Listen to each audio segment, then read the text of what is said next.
There was September 5th, 1993, a humid Saturday afternoon in Atlanta, Georgia. The heat index pushed past 102 degrees Fahrenheit, and folks flocked to air-conditioned stores to beat the swelter. Grocery chains like Publix were slammed after weekend errands and post-Labor Day shopping. Back then, no smartphones tracked every step. Security cameras were rare outside the front doors. Parents often let little ones wander a few feet to grab a cereal box or stare at cartoon serials. At the Publix on Peachtree Industrial Boulevard, near the Chamblee area, a 4-year-old girl named Lily Thompson simply vanished. She was shopping with her mom and older brother. Lily had slipped her hand free from the cart to chase a shiny display of fruit snacks shaped like dinosaurs. That split-second glance away was all it took. No scream, no tug of war. She was right there beside the cart. Then she wasn't. Her mother, Rebecca Thompson, 34 at the time, froze for a heartbeat before panic flooded in. She shouted Lily's name up and down the cereal aisle. Nothing. Employees sprang into action, locking exits, paging a code atom over the intercom, a missing child alert that halted everything. Shoppers stopped mid-aisle, looking around, confused. Police cruisers pulled up within minutes. They combed every inch: produce coolers, stock rooms, bathrooms, even the walk-in freezers. Canine units arrived, sniffing a little pink sock Lily had left in the car. The trail started strong near the snack display, looped toward the bakery, then evaporated near the self-checkout lanes. No scent trail out the doors. No one reported seeing a struggle or a stranger scooping up a child. Flyers hit the streets the next morning. A beaming preschooler with straight brown hair and pigtails, hazel eyes, wearing a yellow sundress with strawberry prints and white sneakers. Local news ran her photo on every channel. Tips poured in, hundreds in the first week. Most led nowhere. A few were mean-spirited pranks. Decades rolled by. The file grew dusty in a cabinet. Rebecca never stopped hoping. Lily's bedroom stayed frozen in 1993. Stuffed animals on the bed, a nightlight shaped like a unicorn still plugged in. This is the full story of how a little girl disappeared in plain sight and how, more than 3 decades later, a simple DNA kit cracked the case wide open. If stories like this make you grip your child's hand a little tighter in a crowd, stick around. Like if it hits you emotionally. Share if it reminds you how fragile safety can be. And subscribe for the rest, because this one has parts that will keep you hooked. Let's rewind to the beginning. The Thompson family lived in a modest ranch-style house in Doraville, just northeast of Atlanta. David Thompson, 37, was a shift supervisor at a Delta Airlines maintenance hangar. He worked long hours keeping planes in the sky. Rebecca stayed home most days, but picked up part-time shifts at a daycare to help with bills. They had 2 kids, Ethan, 7, quiet and bookish, and Lily, 4, full of energy, always chatting about animals and princesses. Lily had a habit of darting ahead in stores. "Mommy, look at the pretty colors," she'd say, pulling toward bright packages. Rebecca usually kept a firm grip, but that Saturday, Ethan was helping push the heavy cart, and Rebecca was juggling a coupon book and a fussy toddler tantrum from earlier. They arrived at Publix around 3:15 p.m., parking lot overflowing. Rebecca parked far back, unbuckled Lily, and said, "Stay close, sweetie, we're just grabbing milk, eggs, and cereal." Lily nodded, clutching her favorite plush bunny. Inside, the store buzzed. Carts clanging, kids begging for candy, fridges humming. They started in dairy, then swung toward breakfast foods. Lily spotted the end cap display, rows of gummy snacks in neon wrappers, dinosaur shapes dangling like prizes. "Mommy, dinos, can we get one?" Rebecca smiled. "After we finish the list, okay? Hold the cart." She turned to grab a carton of orange juice from the top shelf. Ethan pointed out a cereal he wanted. That pause, maybe 12 seconds, checking expiration dates, adjusting the cart strap. When Rebecca looked down, Lily's little hand was gone. The bunny lay on the floor. "Lily?" No answer. Rebecca spun, heart slamming, cereal aisle empty of pigtails and yellow dress. She called louder, heads turned, but no one pointed. She abandoned the cart and ran toward the snack aisle. Nothing. Panic clawed up her throat. She sprinted to the front, tears already streaming. "My daughter! She's missing! 4 years old, brown hair and pigtails, yellow dress with strawberries." The manager hit the code atom immediately. Doors locked. Employees formed lines, sweeping aisles. Rebecca searched herself, asking every shopper, "Have you seen a little girl? Pink bunny?" One older man said he'd noticed a child giggling near the magazines earlier, but she was with a woman he assumed was family. No one else recalled anything unusual. The store's handful of cameras, mostly at entrances and cash registers, showed Lily walking beside Rebecca at 3:18 p.m., then her darting toward the display at 3:22. After that, she stepped behind a tall stack of soda cases and vanished from frame. No adult appeared to grab her. Several people left the store in that window, but none visibly with a child. Rebecca called David from the manager's office. Her voice broke so badly he thought the phone cut out. "Lily's gone. She's not here. Please come now." David sped from the hangar, arriving pale and shaking around 4 p.m. Atlanta PD rolled in heavy, uniforms first, then detectives from the Special Victims Unit. They took Rebecca's statement in a back room while David waited with Ethan, who kept asking, "Where's Lily? Is she hiding?" The detectives noted every detail. Last sighting, 3:22, 3:25 p.m. near aisle 7. Rebecca turned for juice and coupons. Lily excited about gummies, 15 to 20 feet away. No suspicious adults noticed earlier.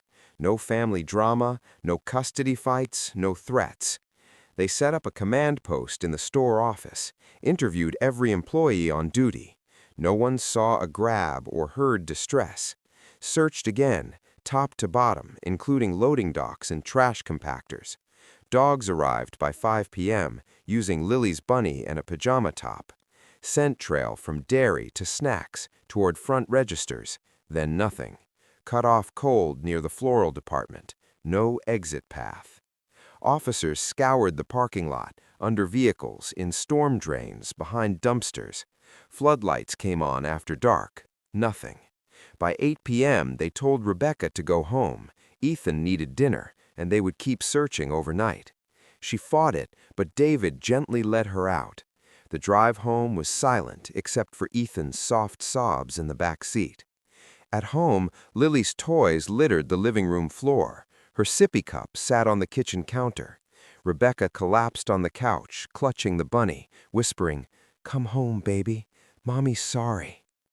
The next day, Sunday, September 6th, police printed thousands of flyers. Missing, Lily Thompson, age 4. Brown hair, hazel eyes, last seen Publix on Peachtree Industrial, Sep 5, 1993. Maybe in danger. A tip hotline lit up, 404 area code number. News channels ran the story at every broadcast. Volunteers from Rebecca's church organized search teams, walking neighborhoods, taping flyers to poles. Tips flooded in, a girl matching the description at a mall in Marietta, another at a park in Decatur. Police chased every one, all dead ends. No ransom demand, no witnesses to an abduction. The case shifted to presumed stranger kidnapping. Detectives Mark Ellison and Lisa Chen took lead. They re-interviewed everyone, pulled what little footage existed, expanded canvas to nearby businesses. A gas station clerk recalled a nervous woman buying diapers and toddler clothes around 4:30 p.m., but no child visible. A delivery driver said he saw a small girl crying in a minivan parked oddly, but when checked, the van was gone. By week's end, reward money hit $20,000 from Crime Stoppers and local businesses. Over 600 tips in the first month. Hoaxes started, prank calls demanding money, fake sightings. One man claims he had Lily in a cabin up north. Police staked it out. Nothing. A cashier remembered a man in a hoodie lingering near the snack aisle, buying only gum, leaving right after Code Adam.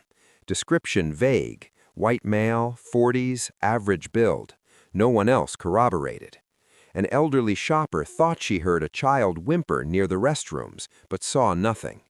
Police ran Lily's info through national databases, checked sex offender registries within 50 miles, interviewed 3 with priors, all alibis solid. No physical evidence surfaced. Months turned to years. Rebecca and David appeared on local TV, pleading. Rebecca joined support groups. They age-progressed photos yearly, Lily at 5, 8, 12. David added deadbolts everywhere. Rebecca couldn't shop without panic attacks. In 2005, a new detective reviewed cold cases, sent files to FBI profilers, likely opportunistic lone abductor, possibly familiar with retail environments, low ransom probability, high risk of harm. Leads dried up. By 2010, the case was cold, but never closed. Rebecca still called every September 5th. David kept Lily's room untouched. Then came 2025. Lockdowns long over, but Ancestry DNA kits exploded again. Ads everywhere, promising family secrets uncovered. A woman named Clara Reed, 36, living in Charlotte, North Carolina, saw one while scrolling late at night. Clara worked in construction management, married, 2 young kids. She grew up calling her parents Ron and Karen Reed, Mom and Dad. Stable home, good childhood. But she'd always felt off, no family resemblance. Ron was dark-haired, stocky, Karen petite, brunette. Clara tall, light brown hair, fading to darker, hazel eyes, a small birthmark on her neck no one else had. Her own kids favored her husband's side almost entirely. Jokes from relatives, where'd Clara get those eyes? Brushed off. During a quiet evening, an ad popped up. Clara ordered a kit on impulse. Why not, she told her husband. Results arrived weeks later. Ethnicity, mostly Western European. Then DNA matches. Top hit, Rebecca Thompson. Predicted close relative. Possible aunt or first cousin once removed. Her public tree listed daughter Lily, born 1989, missing since 1993. Clara clicked the linked news article from 1993. Headline, 4-year-old vanishes from Atlanta Publix. Photo, pigtails, yellow dress, strawberry prints. The face staring back was her own childhood photos. Same eyes, same shy smile. She compared side by side with her earliest pictures. Identical features. Her pulse raced. She dug deeper. Old flyers, missing persons database. Every detail matched. Disappeared September 5, 1993. Publix, yellow sundress. No trace. Sleepless nights followed. Clara paced the kitchen floor, piecing together fragments of her life. Why had she never questioned the gaps? No baby photos before age 5. Ron and Karen always said they'd lost them in a move. Her earliest memory, a fuzzy flash of a bright store, colorful packages, a plush toy dropping, then nothing until kindergarten in a new town. The next morning, Clara called in sick. She spent the day devouring online archives. 1993 news clips, Rebecca Thompson's tearful pleas on camera. "My baby girl, please, if you have her, bring her back." Age-progressed sketches from 2000, 2010, eerily matching Clara's high school and college photos. The hazel eyes, the straight hair, even the slight dimple in her chin. Disbelief warred with certainty. If this was real, she wasn't Clara Reed. She was Lily Thompson, stolen from a grocery store at 4. And her parents? What role had they played? She decided to confront them first. No police yet. She needed answers straight from them. That weekend, Clara drove alone to Ron and Karen's retirement condo in Raleigh. She brought printouts, DNA summary, the 1993 article, her own childhood snapshots. She sat them down at the kitchen table, voice steady but hands trembling. "I took a DNA test. Look at this match. This missing girl, Lily Thompson, the photo. It's me. Karen's coffee mug slipped from her fingers, shattering on the tile. Ron went ashen, staring at the papers. Silence stretched. Finally, Karen whispered, We didn't know at first." The confession spilled out in halting sobs. In 1993, they couldn't have kids. Fertility treatments failed. Adoption agencies rejected them over Karen's old misdemeanor, shoplifting as a teen. A shady contact from Ron's old job, a guy named Victor, offered private adoptions, no paperwork, no questions. They scraped together $22,000, savings, loans, even pawning jewelry. 4 days after Lily vanished, Victor showed up at their door after midnight with a drowsy 4-year-old girl. She'd been given a mild sedative for the car ride. "Her mom's unfit," he claimed, "wants her placed quick, keep it quiet." They believed him, or wanted to. Renamed her Clara, dyed her hair darker at first to blend in, moved states within months, raised her with love, school, holidays, but guilt gnawed. They avoided news from Atlanta, changed channels if missing kid stories aired. "We thought we were saving you," Ron choked out, "from whatever bad situation you came from. We never looked back because we couldn't bear to." Clara listened, numb. Anger simmered under the shock. "You stole my life, my real family. They've been searching for decades." Karen reached for her hand. Clara pulled away. "I'm calling the police. They need to know." Ron nodded wearily. "Do what you have to. We're sorry, Clara. Lily, we love you." 2 days later, May 18, 2025, Clara dialed Atlanta PD's cold case line. "I think I'm a missing child from 1993, Lily Thompson. DNA matches her mother." The operator transferred her to Detective Lisa Chen, miraculously the same partner from the original team, now a sergeant nearing retirement.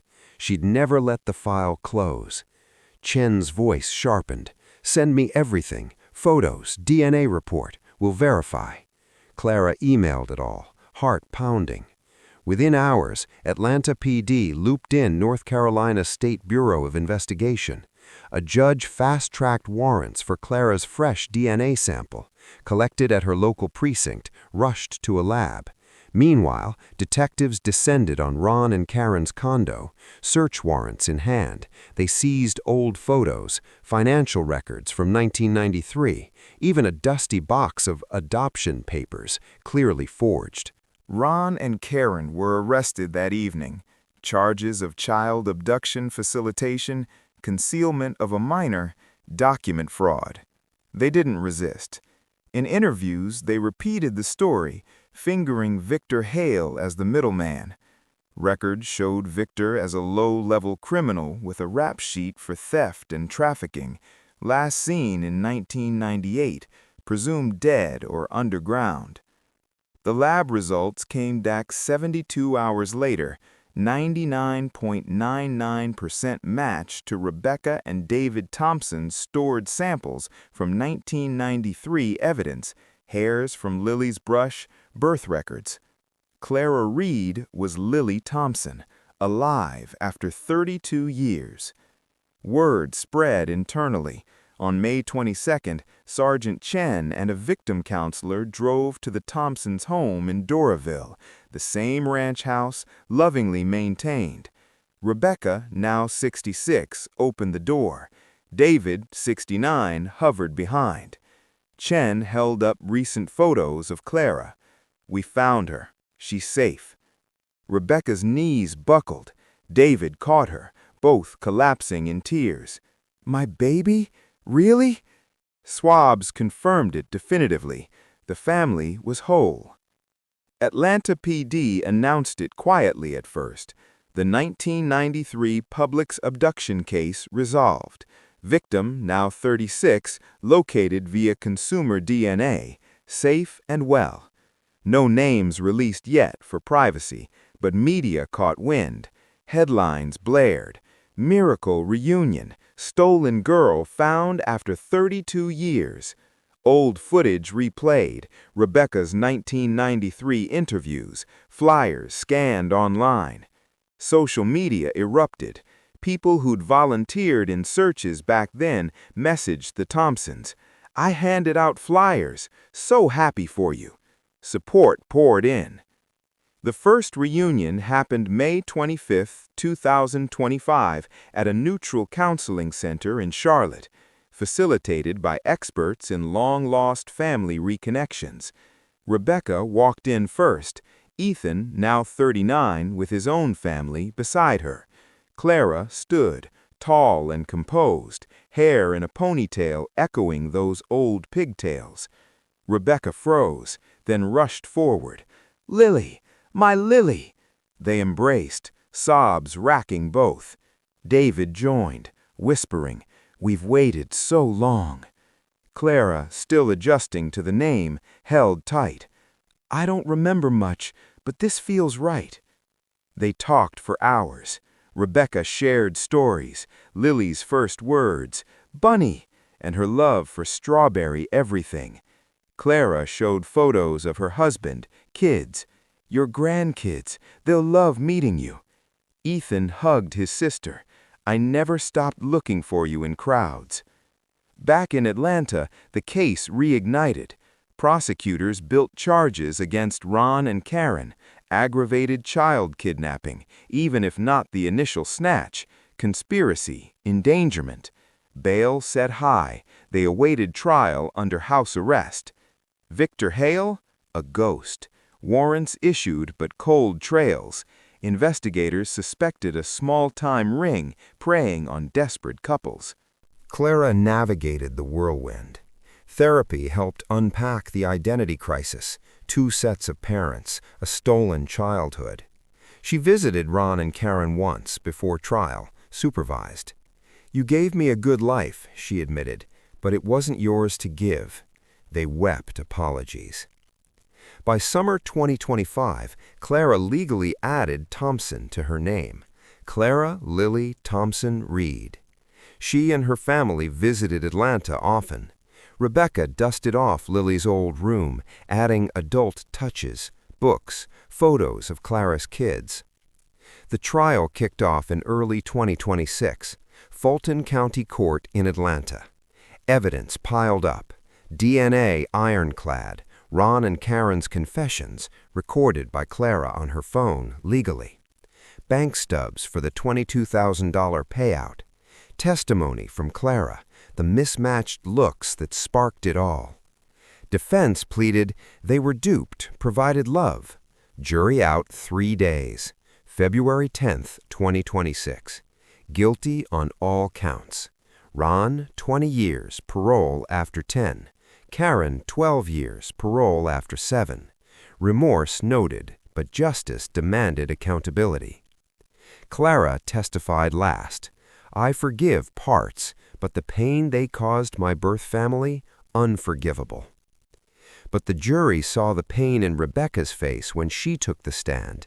She didn't rage. She simply said, "They didn't just take my daughter. They took 32 years of her life with us.